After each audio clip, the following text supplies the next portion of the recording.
আজকে আপনার জন্য আবারও সুখবর, প্রার্থী হিসেবে উপনির্বাচনে আপনার নাম ঘোষণা হবে, কি বলবেন?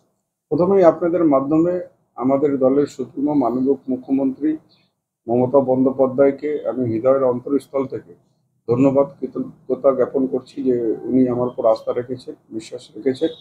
আর নিশ্চিত আমি রায়গঞ্জবাসীর স্বার্থেও বলতে চাই যে 3 বছরের আমি বিধায়ক ছিলাম। রায়গঞ্জের যেটা দাবি ছিল তার 80% আমি কাজ করতে পেরেছি, কিছু কাজ পেন্ডিং রয়েছে। আশা করব রায়গঞ্জবাসী এবার আমাকে সুযোগ করে দিবেন সেই সব কাজ পূরণ করার জন্য। আমাদের মামাটি মানুষের সরকার যেই হিসাবে বাংলা জুড়ে উন্নয়নের বন্যা বইয়ে দিয়েছেন মানবিক মুখ্যমন্ত্রী, 74টা প্রকল্প সাধারণ মানুষকে উপহার দিয়েছেন, তাতে সাধারণ মানুষ সরাসরি উপকৃত হচ্ছে। এবার রায়গঞ্জবাসীও উন্নয়নের নিরিখে, উন্নয়নের স্বার্থে যাতে ওনাদের এলাকার সার্বিক উন্নয়ন হয়, সেই জন্য আমাদের সরকারের উপর আস্থা রাখবেন, তৃণমূল কংগ্রেসের উপর আস্থা রাখবেন। উন্নয়নের স্বার্থে এবার রায়গঞ্জবাসী আমাকে নির্বাচিত করবেন এই আশা রাখছি। লোকসভা ভোটের যে ফলাফল তার নিরিখে যে আপনার দলগতভাবে যে কিছু অ্যাসেসমেন্ট, কিছু পরিবর্তন বা কোথাও সংশোধন, সেগুলো কি আপনি করবেন? না শুনুন, এটা লোকসভা একটা আলাদা মেরুকরণে ভোট হয়, বিধানসভা আলাদাভাবে ভোট হয়। এটা একজন আমাদের দলের মধ্যে কোনো একজন ব্যক্তি আলোচনা পর্যালোচনা করে না, সেটা দল করে। দল নিশ্চিত এটা আলোচনা পর্যালোচনা করবে যে কোথায় আমাদের ত্রুটি থেকে গেল, সেই ত্রুটিটা আগামী দিনে যাতে না থাকে তার জন্য দল সেটাকে দেখবে। লোকসভার ফলাফলের পর আবারও উপনির্বাচনে দল আপনার প্রতি ভরসা রাখে, এই ব্যাপারটা কি বলবেন? না দেখুন, আমি সাধারণ মানুষের জন্য কাজ করেছি, সাধারণ মানুষের পাশে দাঁড়িয়েছি, সেই জন্য দল আমার উপর আস্থা রেখেছে।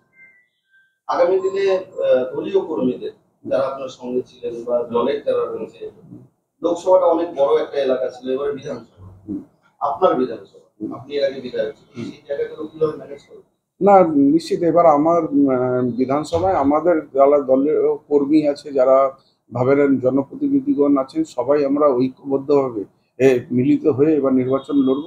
আর মানুষেরকে এটা বুঝাবো যে উন্নয়নের স্বার্থে ভোট করেন, কোনো ধর্মের মেরুকরণে ভোট করবেন না।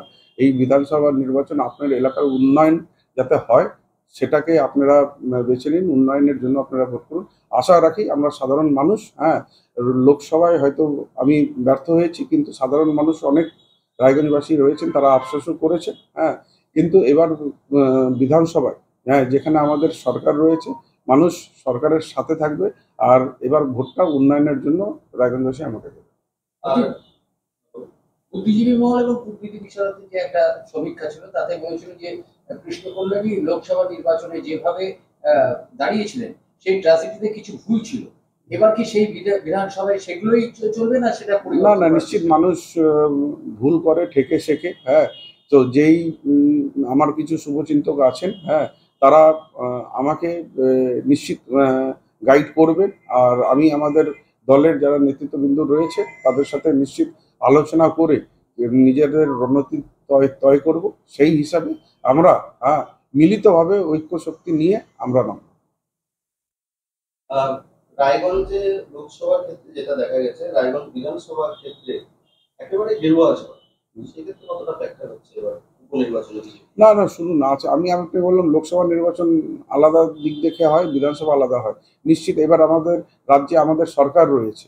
আজকে এখান থেকে আজকে এখানের থেকে যদি তৃণমূল কংগ্রেস জয়ী হয়, তাহলে সে সরকার দলে সামিল হবে আর এখানে উন্নয়ন হবে।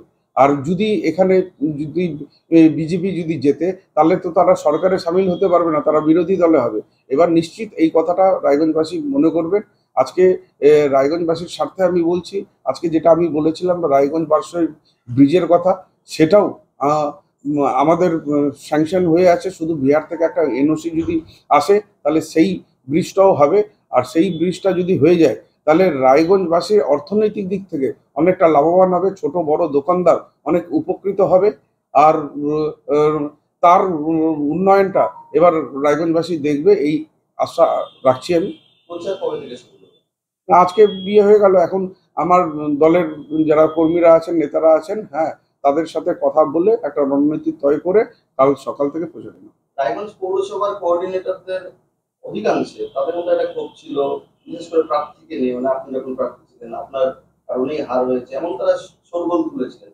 সেই ঘাগুলো কি মলম দেওয়া যাবে? না না, আমাদের কেউ কাউকে দোষারোপ করেনি। হ্যাঁ, আজকে আমি আগেই বললাম যে কোনো একটা ব্যক্তি তয় করে না যে কি দোষ হয়েছে, আমাদের দল দেখবে, দলের ফ্যাক্ট ফাইন্ডিং টিম রয়েছে। হ্যাঁ, সেই টিম আসে আলোচনা পর্যালোচনা করে কোথায় ত্রুটি রয়েছে সেটা দেখবে। আমরা কাউকে দোষারোপ করি না, আমরা একসাথে ঐক্য শক্তি নিয়েই এবার নির্বাচন লড়বো, এটাই আমার বিশ্বাস রয়েছে। Wait.